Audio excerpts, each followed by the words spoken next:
What is going on, everybody, and welcome to another tutorial.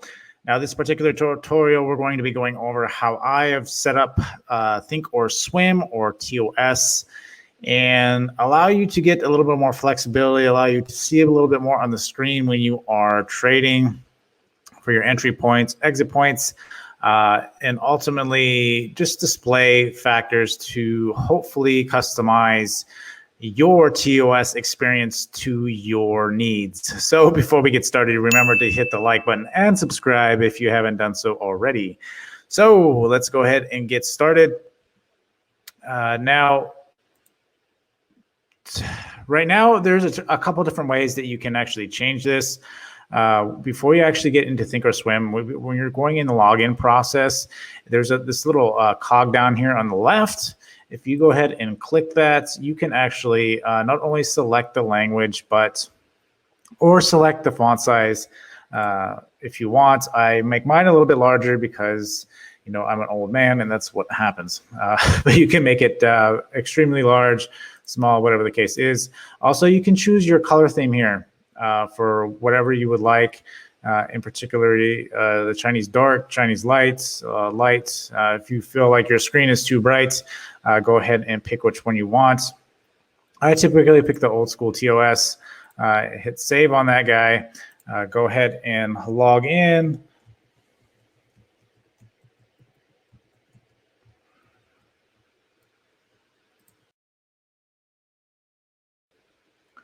So remember to be able to change the themes that you can't do this inside of TOS. You have to do this before you log in. So if you want to see the different kinds of themes and stuff, I highly suggest that you log in, you see what it is, log back out, change it up. Ultimately today, what I want to do, go ahead and close this out. What I want to do is make this setup. I do like to have space so I can kind of see the overall picture. And I figure that this particular setup would help a lot of different people out there. If you like my setup and you want to change it over to this particular thing, this is how you can do that. So being said, what we are looking at here is changing this. So we'll go ahead and set this up. I think we'll even do a Facebook here as well. When you first log in to Facebook, you notice this is what you see.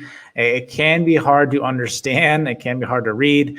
Maybe you do enjoy that. I like my charts cleaner so I can see what is going on. Although sometimes it doesn't look that way because you can add tons of studies to your charts and there can be a lot of different things on there.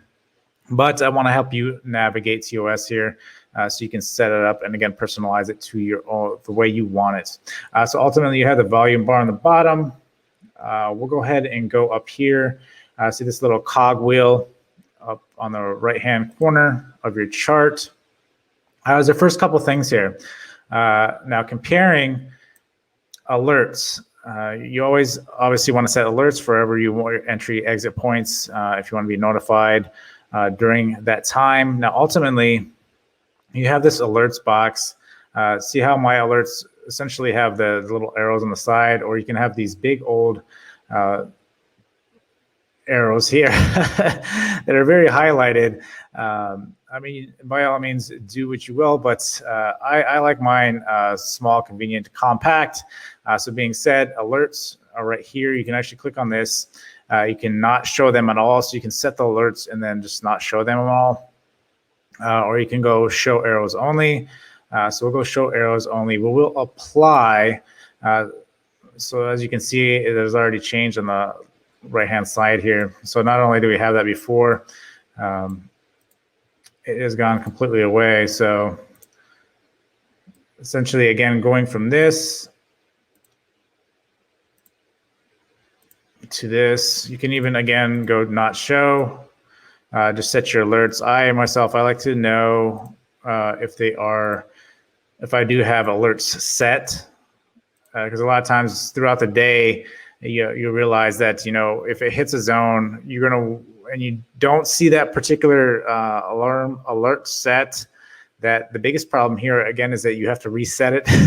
You can set it to where it permanently stays there, which is something you can also do as well. I myself I like just to reset it. That way I could kind of like familiarize myself again with zones, price targets, and stuff like that. It just keeps it fresh in my memory. So that's why I go back through and I reset them. So with that being said, our next thing would be the volume bar. Some people might like the volume on the bottom. Perhaps you do not. To get rid of the volume bar, there's a small section right here with this overlapping volume. And as you can see on mine, the volume is actually overlapped in the chart.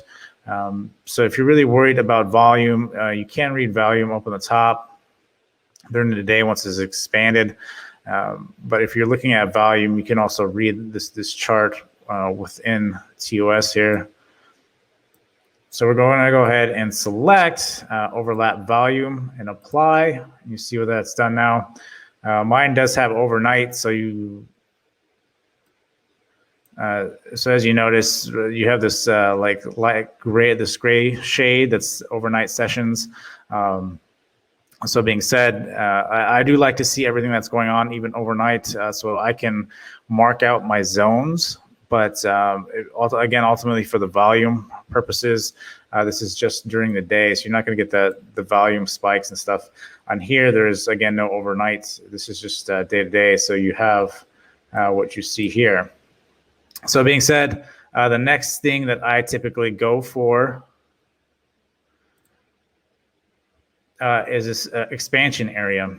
So as you can see on this chart, it's very condensed and crammed. Again, I like space so I can see the whole picture a lot of the times. Again, you go to this chart, how it's expanded out compared to this chart where it's pretty crammed close in together.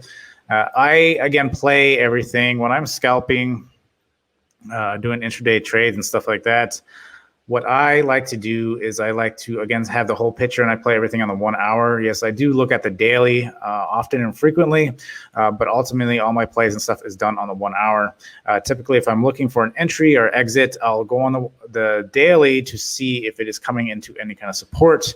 Then I'll jump back into the hour to see how much more headroom or how much lower we may have before we get a bounce or rejection. So on here, there's this expansion area to help with that. So I typically raise mine all the way to 30. I mean, you can try out the different levels here, but what I do is I go to 30, apply. Now see, this expands up and down, so that makes a big difference. So you can kind of see the whole picture. This also helps when you are trying to set your zones, which will be another video I'll do separately, but and how to essentially find your supply and demand zones. But ultimately, so that will expand that side. So you get, so you start seeing a bigger picture, and again, not so crammed. Though if you do like the little close and comfortable, then by all means do that. Again, why I like that is because you can get more visual and see the different zones, especially when you are starting to, again, create these different zones. Create your different supply and demand zones. Favorite time frames. This is something you can set up. I have a lot. These are the ones I have. I have the 20-day 1 hour. I do a lot of stuff on the 1 hour. I do have some 4 hour stuff. I rarely look at the 4 hour stuff.